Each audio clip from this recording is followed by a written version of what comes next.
Bueno, finalmente para culminar este curso en esta unidad 4, vamos a ver el convenio 173 y la recomendación 180 de la OIT.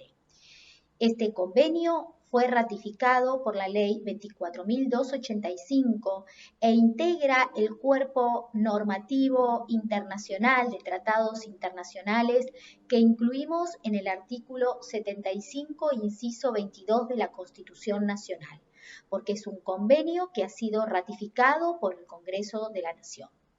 Este convenio, que ha entrado en vigencia para nuestro país en junio de 1995, es aquel que busca proteger los créditos de los trabajadores ante la insolvencia del empleador.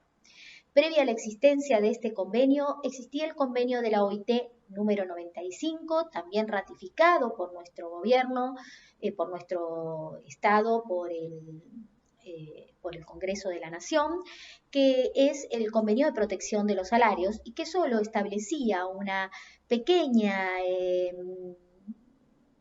protección a los créditos laborales, específicamente que fuesen salarios, ante la insolvencia del empleador, considerando que tenían que tener un cobro prioritario. Esto estaba establecido en el artículo 11 del convenio. Ha sido superado este convenio por uno específico, porque el convenio 95 protege protección del salario en líneas generales, no solo para el caso de insolvencia, ha sido superado ampliamente por el convenio 173. El convenio 173 prevé la protección de los créditos laborales por dos vías, o por concederle una preferencia en el cobro, lo que denominamos en nuestro derecho privilegio, o por generar una institución de garantía, que los estados constituyan una institución de garantía, para que ésta responda llegado el caso de la insolvencia del empleador. No es el sistema que rige en este país porque no existe esta institución de garantía, pero sí existe el sistema de los privilegios. Tenemos que primero tener en cuenta que si bien está vigente desde el año 95, plenamente vigente desde el año 95, desde junio de 1995, en agosto de 1995 fue sancionada la ley 24.522, la ley de concursos y quiebras que nos rige hasta la fecha con diferentes reformas. Ahora bien, recién en la academia, en la doctrina, en los tribunales, en los operadores del derecho, comenzó a hacernos ruido este convenio a partir del dictado del fallo de la Corte Suprema en el año 2014, Pinturas y Revestimientos, en donde la Corte se manifestó diciendo que el convenio 173 era absolutamente operativo, no era un convenio programático, que no se necesitaba de una reforma legislativa para considerarlo aplicable a los casos concretos y que por ende no se necesitaba una reforma de la ley de concursos y quiebras para que se aplicase la normativa que en el mismo se consagra en protección a los créditos laborales ante la insolvencia del empleador. Por otro lado, en ese caso, se trataba de una indemnización por accidente de trabajo que el letrado discutía desde primera instancia que correspondía que fuese pagada en forma prioritaria y antes y con preferencia al crédito del Estado. No tuvo suerte en primera ni en segunda instancia y fue la Corte la que le dio la razón, considerando aplicable no solo el convenio 173, sino la recomendación 180. Muchos decían que la recomendación no resultaba aplicable en forma obligatoria en nuestro país por no tener ratificación, pero las recomendaciones de la OIT en realidad son formas de interpretar ampliaciones que no pudieron ser integradas en el convenio, pero que es una manera de interpretar el convenio. Y la Corte dijo que si se había ratificado el convenio, si el Estado le había dado carácter de norma supralegal, por ende, la recomendación que era aclaratoria de ese convenio y que consagraba mejores derechos, también era de aplicación obligatoria. Para hacer uso de este convenio, también tenemos que tener en claro que el artículo 2 del Código Civil y Comercial nos exige la interpretación normativa teniendo en cuenta no solo la palabra de la ley, no solo la finalidad de la norma, no solo las leyes análogas para cubrir lagunas, los principios y los valores, sino las cláusulas provenientes de tratados de derechos humanos, de un modo coherente con todo el ordenamiento jurídico. Así, el artículo 2 del Código Civil y Comercial nos genera un nuevo paradigma de interpretación. Es lo que denominamos el diálogo de fuentes. Necesariamente, no solo tenemos que integrar el convenio por lo imperativo del mismo, por ser una norma de carácter supralegal, por lo que dispone el artículo 75, inciso 22, sino porque teniendo en cuenta que el principio de la tutela del trabajador, que surge del artículo 14 bis de la Constitución Nacional, y el principio de favorabilidad existente en el artículo 9 de la Ley del Contrato de Trabajo, son dos principios de aquellos a tener en cuenta conforme las previsiones del artículo 2, es que vamos a considerar modificada la ley de concursos en el caso de que resulte la aplicación del convenio de la OIT. ¿Qué nos dice entonces el convenio? El convenio establece primero qué es la insolvencia. Les quiero aclarar que no coincide el concepto de insolvencia con nuestro concepto legislativo. No coincide o no hay una noción en el convenio de lo que es el estado de cesación de pagos. ¿Pero por qué? Porque un convenio justamente internacional busca cuadrar, integrarse con la normativa concursal o no concursal, porque puede ser que no exista normativa concursal en un determinado país y haya ratificación del convenio, busca ser integrado, de manera tal de que no podemos pretender que el convenio tenga una interpretación del estado de cesación de pagos o de la insolvencia conforme nuestra legislación y que coincida plenamente con nuestro presupuesto objetivo. En realidad, el convenio lo que hace es decir que insolvencias son aquellas situaciones, se aplica en casos de insolvencia. ¿Y cuáles son los casos de insolvencia? Situaciones en las que de conformidad con la legislación y las prácticas nacionales se abrió un procedimiento relativo a los activos de un empleador con el objeto de pagar colectivamente a los acreedores. Esto coincide a la perfección con el artículo 1 de la Ley 24.522 cuando hablamos de universalidad. ¿Por qué les quiero aclarar esto? Porque en realidad la terminología con que utiliza el convenio, la palabra insolvencia, diciendo que el convenio resulta aplicable cuando hay insolvencia, la identifica con una situación procesal que coincide con los procesos colectivos en nuestro país. Procesos colectivos, propiamente el concursal, en donde justamente se pone en juego todos los activos del empleador para pagar colectivamente a los acreedores. Ustedes me podrán decir, pero doctora, esto solo es en el caso de la quiebra, no en el concurso preventivo.